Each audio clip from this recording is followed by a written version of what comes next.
Hello, and welcome to another week of the Abuse Cartoons live stream.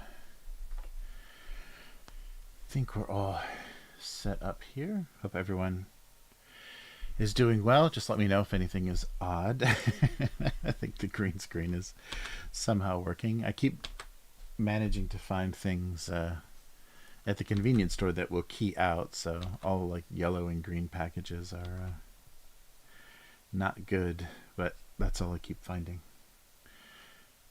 So hope everyone is doing well.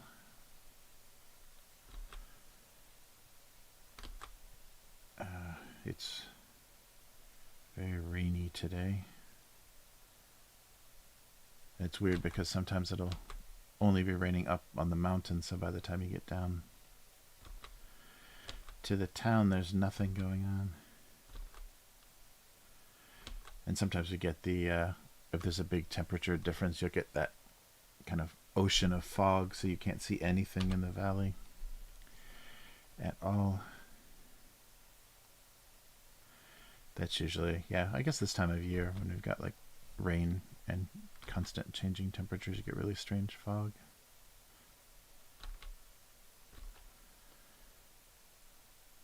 All right. So yeah, it does seem to be, we're done with the the weird weather changes of spring. So we've got just a few weeks of probably the best weather of the year, just kind of hovering around the 70s. And then it gets sweltering. All right.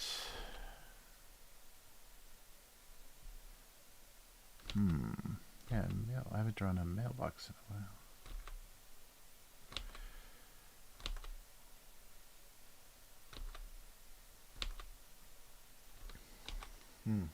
Oh, hey, Sedona, how's it going? An unknown girl. Great. Oh, thanks for checking out my sound and image. Let me adjust these.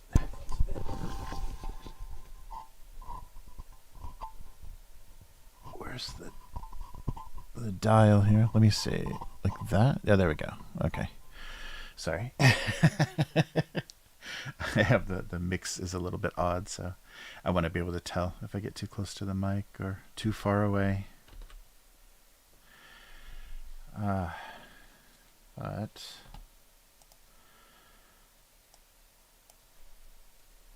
yeah, so it's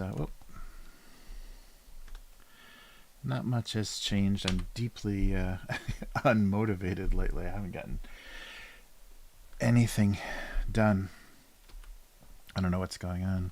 I think it's maybe the weird temperature changing. I've had like a lot of air pressure kind of headaches and stuff, which I shouldn't really have anymore, but that's kept me, yeah, just in very low power mode. It's been really frustrating, but we'll see. Nice. Yeah. Yeah, the this weird allergy season that they have here, and then the kind of changing temperatures is really odd for the yeah, just your state of things. It used to be that springtime. Oh, I forgot. I was on a different layer. Springtime used to be a very big motivation. I used to feel real renewed and motivated to do something, but not anymore. I don't know what's going on, but I think that's pretty common all the way around. I'm just glad we're not dealing with the kind of crazy inflation that the U.S. is, but we'll eventually be affected. But I mean, we can't have prices go up for things here because nobody's had a pay raise in a couple of decades, so it's not going to work. And things aren't really back to normal here either. There's still a lot of cases of something, especially in Tokyo. They just opened immigration back up to family members and students and things. So that, and then the coming holiday, Golden Week is coming up here, so that'll create some more people moving around, bringing things home to their families or to each other. I guess it's more of a travel holiday. All right. I don't know what any of these are, but I'm going to keep doing it. I should move the chat over here because I can't see anything. There we go.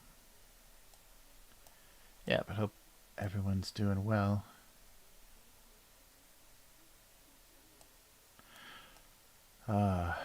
Yeah, I love the first two episodes of the first half of the last season of Better Call Saul were great, and I'd completely forgotten. It's funny, it really seems like that show, similar to Breaking Bad, they thought it was only going to be 4 seasons, and then they got renewed, so the story could have ended after the 4th season, but then they did a 5th season, and the end of the 5th season was definitely not an ending. It had a lot of things that weren't settled, a lot of story elements that were unresolved. So it definitely needed a 6th season, and now we're getting it. But it's like they often do. They break it up into two parts, maybe so they can the production budget's going to be bigger, and the scale of everything will go up, especially because everyone's salaries and everything by the last season are so high. That usually was the death of a lot of shows, is just because the budgets get so out of hand. And then I've heard, and people have been talking a lot about Netflix, and I heard that one episode of Stranger Things is $30 million. That's insane. You can imagine the amazing movie you could make for $30 million, and a nice, it's a nice indie budget, but instead we get Stranger Things. But maybe all those kids negotiated good deals. Yeah, but I don't know how long they can keep even doing that show. The only person that even looks remotely the same is Winona Ryder. The kids are aging. In her one expression.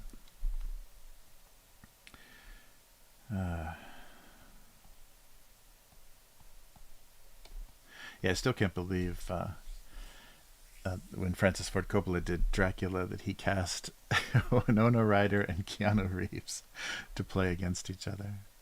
Those are, if you've never seen that movie, those are amazing scenes. Like, look something up on YouTube for the for any scenes between. Oh no, it's not. I'm forgetting the characters' names, but the kind of the two young main characters' names: the young man that gets trapped in Dracula's castle, and then the young woman that looks like his wife, or is maybe the reincarnation of Dracula's wife. But those scenes are brutal. They both have that weird delivery.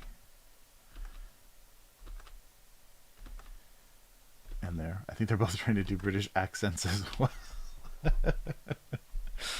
uh, yeah, I don't know how. I guess that was one of those things too, where I don't think Francis Ford Coppola had he needed a big money maker, a big project that was successful. So Dracula seemed easy, but I can't imagine him on the set with those two trying to emote in their fake British accents.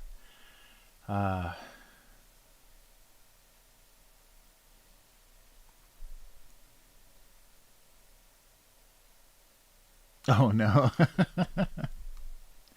Unknown girls dealing with a naughty stray cat. Yeah, as cats get more comfortable too, I'm sure. I'm sure they start claiming things.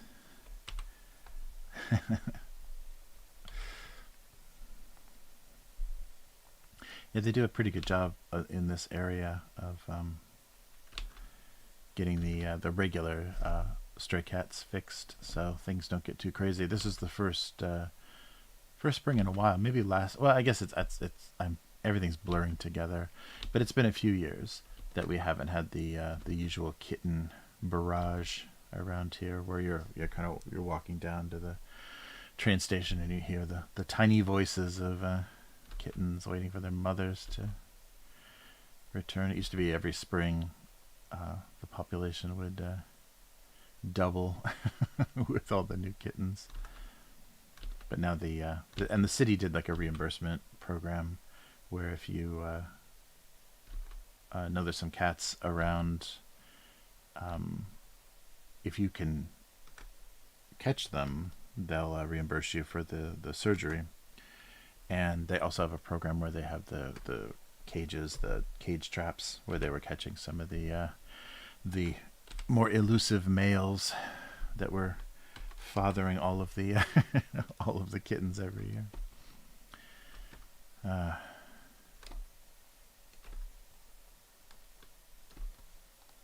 I'm surprised too. People do adopt stray kittens, and even older, slightly kind of more full-grown cats around here pretty easily. I remember every kitten or cat adoption place just being overrun with adult cats, because in the US, or at least where we were, everyone just wanted kittens. So it was difficult. And then you have that thing where if you have a shelter and they're not run very well, or they let the young kittens mix too much with the adults, they get that toxoplasmosis or whatever that is, the bacteria that kills the cats, that kills the kittens. They can't handle the adult bacteria yet. I remember we adopted a cat in Los Angeles from it was some horrible shelter that we thought was okay at the time. They actually had a storefront, so we thought, well, they must have some money and a little bit of know-how. They knew what they were doing, and yeah, the kitten did not make it. That was really heartbreaking for my daughter. Yeah,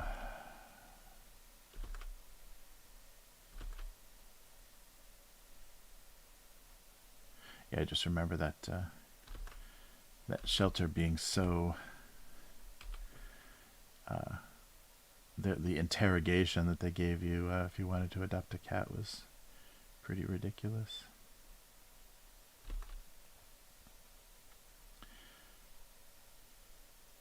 All right.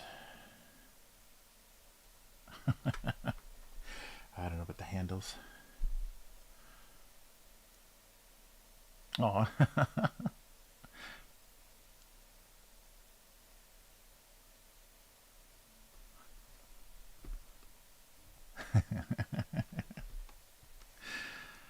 Oh man.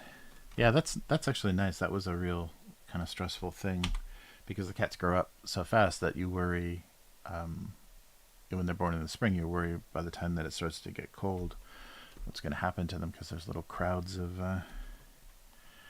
young cats everywhere. And there's a few houses that feed cats, and then a few that obviously chase them with brooms, because the cats are around here are very afraid of brooms. Brooms and umbrellas are terrifying. So they must have some older people around here that chase them around. Really shoo them off their front porches. Right. Yeah, I don't know what this is that I keep drawing here. Let's see if I can fix that perspective a little bit. But it's yeah, that was good, because I always felt bad. A lot of the young kittens, though, from the springtime would get picked up by people, would get adopted, which was surprising. Yeah, and I think there's a lot of because we run into some pretty friendly strays around here, so I think there are, because this is an area with a lot of older people, so if it's older people that don't have family around, I'm sure the least responsible relative deals with the house and the pets and the property and everything. So they probably, the first thing they do is just throw the pets out, out the door. So you have some very domesticated, very used to people, very friendly stray cats around here. But I think it's just the older people that pass or get moved into homes, and their families are just irresponsible with the pets. That was a real problem here in the 80s, I think. I think it was the 80s. There was a popular kids movie about raccoons, and I think there have been a few movies about pet raccoons and stuff, but there was some animated movie about a family of raccoons. So raccoons became, like North American style raccoons became a popular pet, and especially when they're little, they're so adorable, but very quickly they turned into monsters, and so people just threw them out, and they infested some of the temples and things around here. And especially once they get into a temple, no one's going to hire anybody to kill them, so they're going to live there for life and do whatever damage they're going to do. But I've seen there is a raccoon around here. There's a couple of strange kind of Asian animals, like the tanuki. There's a tanuki around here, and I forget what the other one is. It's kind of a almost like a possum, like an Asian possum. There's some kind of maybe some kind of like lemur or possum kind of thing, but they're very strange looking, and they're super nocturnal, so you only hear them at night. But we caught them on the roof of one of our the roof out back. I think there was a fruit tree that was full, and they were eating off of that tree. But very strange. I forget the name, but just some kind of typical Asian possum type thing. But yeah, but there are the North American raccoons around here, because they're pretty aggressive and hardy, and you bring them into this ecosystem and they find a way. All right, so maybe something with these, although I don't know what those even are.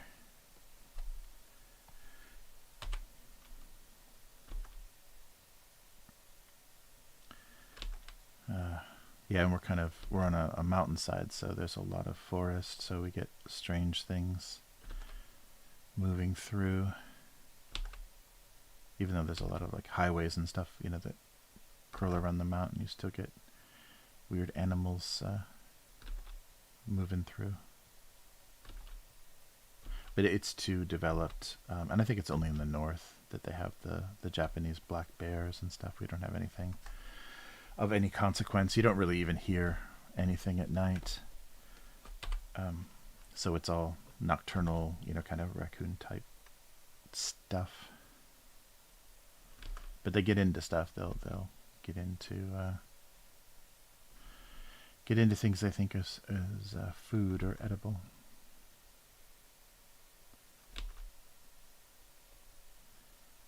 All right.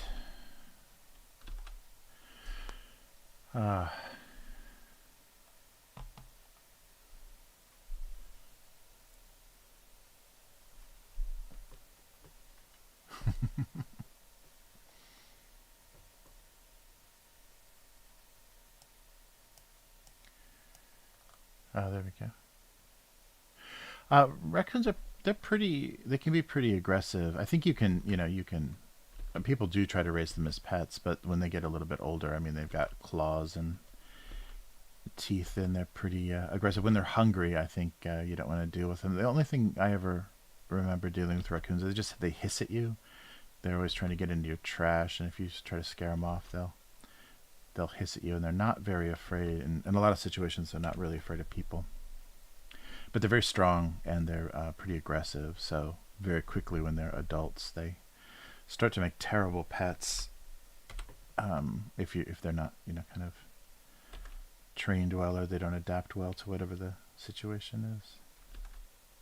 But they're nocturnal like everything else. You don't see them. You only see them at night. If you see them during the day, then in the U.S. or in North America, that means they're rabid usually.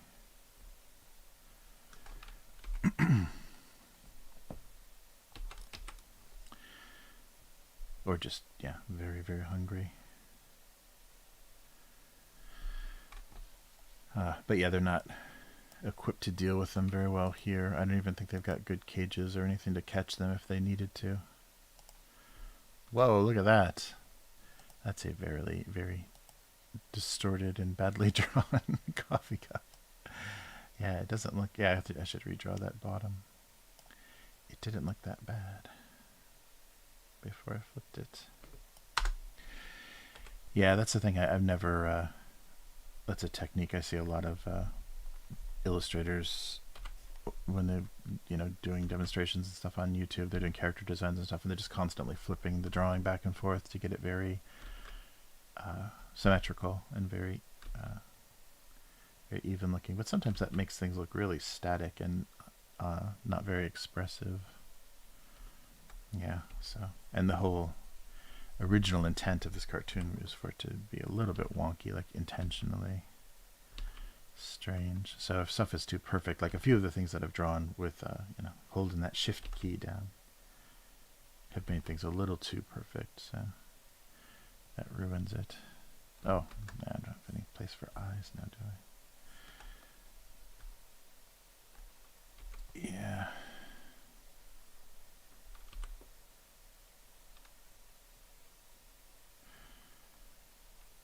Yeah, I forget where that was, but yeah, there's some famous temple in Japan that has they're all infested in their rafters with raccoons, and they scratch up the wooden buildings and everything because they live in hollow trees and stuff a lot. So they'll get in your crawl spaces and stuff if you let them.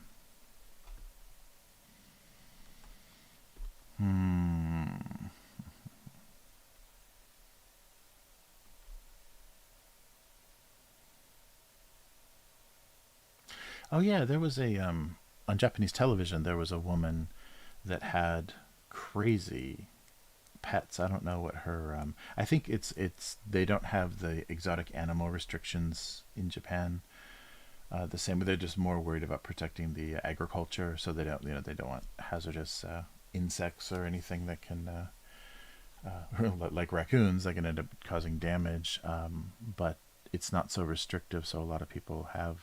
But yeah, there was a young woman that had pet meerkats, and they're very funny and perky and everything. She had a ton of strange exotic animals. Like one of, it's like a bizarre half Noah's Ark. It was like one of everything, but a really weird combination. And I was really surprised. And then they didn't, of course, touch on that in the little segment they did on the TV show. But it seems like some of them could have had some, come into conflict or had some pretty bad fights, because they're things that never would have encountered each other in the natural world.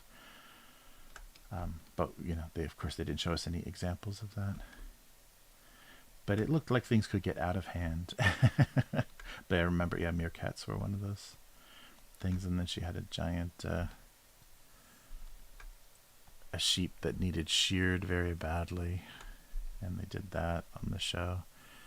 And just a lot of random stuff, and ducks and otters, and just really random combinations of animals. And so they had a swimming pool, of course, outside where they would let the animals swim. But yeah, it was very, very odd. But I've seen some strange things at pet shops here. Some of those little tiny exotic monkeys that all they do is like scream. If your shadow passes over them or you get too close to the cage, all they do is shriek with their tiny little needle teeth in your face. That looks like a wonderful pet. Uh, oh, nice. Yeah, yeah. Capybara. Yeah, it's so funny. It's got to be. I mean, I can't imagine what her place smelled like with all those random animals, but also the meals and stuff she'd have to prepare. All the fruit she'd have to cut and whatever grains and stuff, and everybody has slightly different dietary requirements. Yeah, I didn't quite get. I don't know if she was like nursing animals back to health, or this was some weird hobby or whatever. I think you need a ton of money to do that as well. To just keep animals as pets, because none of them were domestic. I guess except for the sheep. Is that something?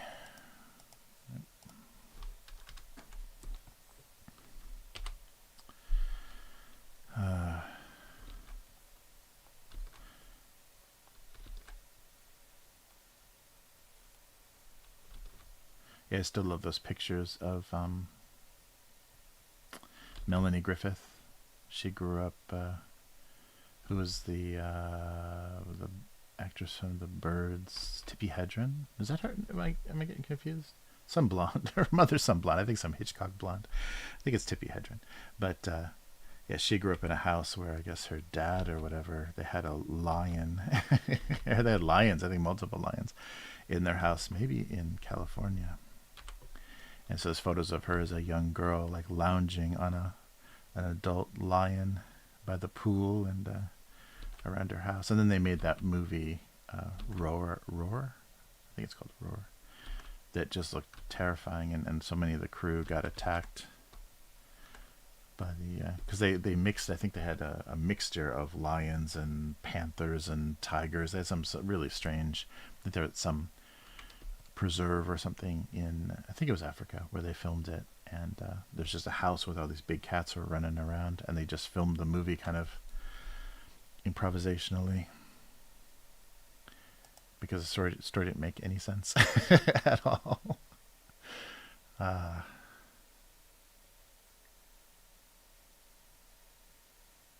Mm. Yeah, I can imagine a lot of those shelter situations. You have some problems. Dogs that they can't get their little pecking order established and stuff, so they're just constantly fighting. It's got to be tough. There's a lot of cat cafes around here. There's owl cafes in Japan too, where you can put owls on your head or your shoulder or your arm while you're drinking coffee for some reason. But yeah, cat cafes are pretty popular. There's a pretty big dog cafe too in Osaka City, but they shut down. But that seems like a really good thing, especially with the older population here. Is a cafe where like older people can just go and like pet an animal and socialize and drink coffee. Yeah, so some of the more touristy areas in Japan, you'll find owl cafes and all kinds of silly, gimmicky stuff. All right.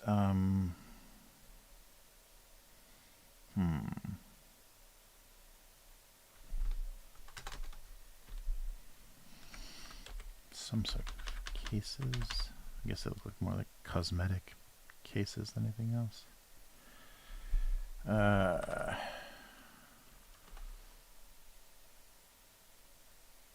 Oh yeah, the Roar movie is very bizarre. I think it's like the husband's pet project. But you can tell some of the scenes like right before they cut, like people were about to get, because a lot of the people that are in like playing, characters or whatever in the movie are just the crew, and you can tell right before the camera or right before they cut that someone got their head bit pretty hard. uh, yeah, it's a really crazy. I'm sure like the trailer of it or whatever is probably pretty crazy. Let me see if there's I'm sure there's a great one. Let's see if I got the name right. I think it's Roar. But I think they wouldn't play it.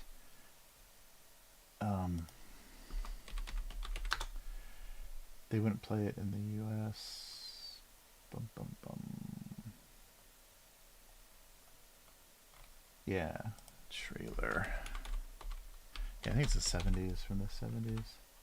Oh no, 81, early 80s. I think it took many years though for them to. Yeah, I guess it finally got like a theatrical release in the 2000s here, and maybe because they couldn't get it past the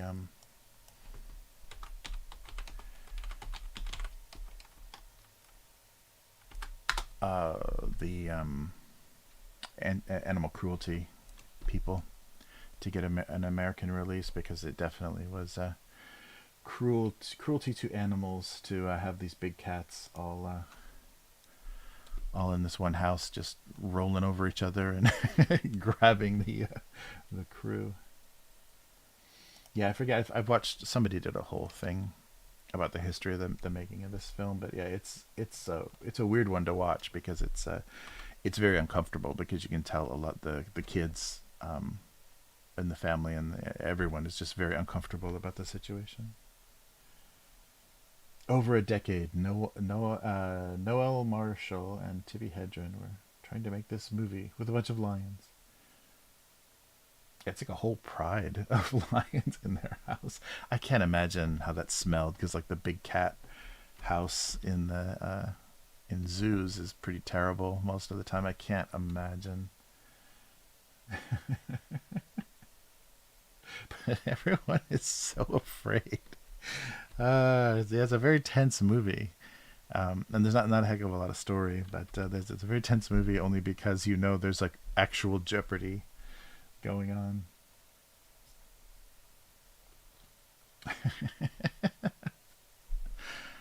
uh, yeah, I guess it took a decade to get it released. So yeah, because it does look very 70s, but it didn't get a release until the 80s. Yeah, it is Tippi Hedren from The Birds. But yeah, there's some great shots. There's some great. The photographer, I think, came to the house and just got photos of them. Just casual, you know how it is with your lion, hanging out. Yeah. Yeah, I wonder how they. I guess laws change a lot. Yes. So things like this. Here, I'll just paste this in. So just Tippi Hedren like lounging, reading the paper with her lion, and then they're playing by the pool and stuff. It's so ridiculous. Yeah, if you just do a search, it's just nonsense. Very.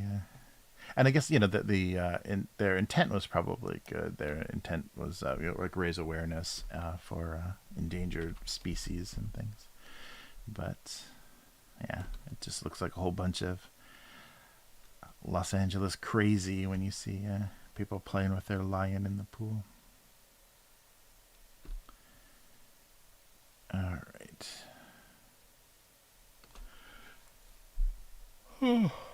Something else to make this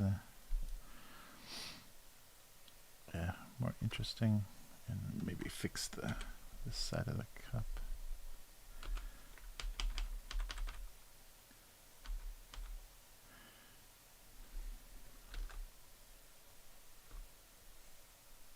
Oh, there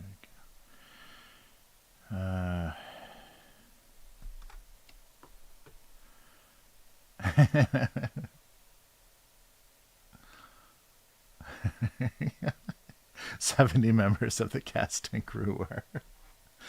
Yeah, if you can find it for free or streaming somewhere, Yeah, definitely check it out. It's not very watchable. It's really tense because everyone's like, and so many of the scenes are they're trying to act and like, Dad, oh, okay, whoa, where's it go? Where's it go? It's getting too close.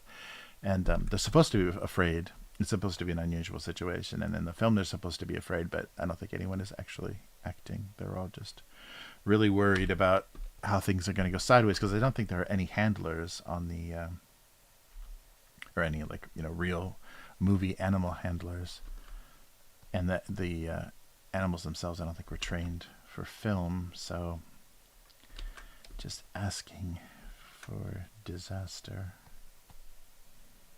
So as soon as they started getting tired or hungry or didn't like the look of each other, you had all kinds of things to deal with.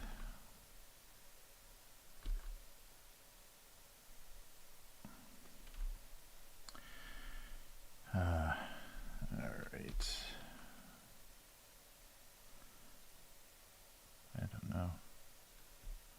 I don't know what such a weirdly misshapen donut.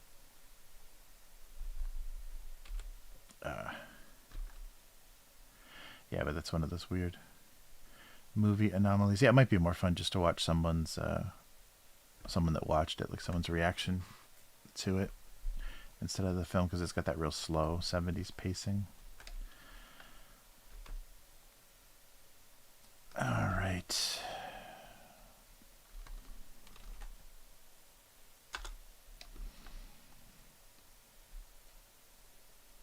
Scariest movie I've ever watched. Yeah.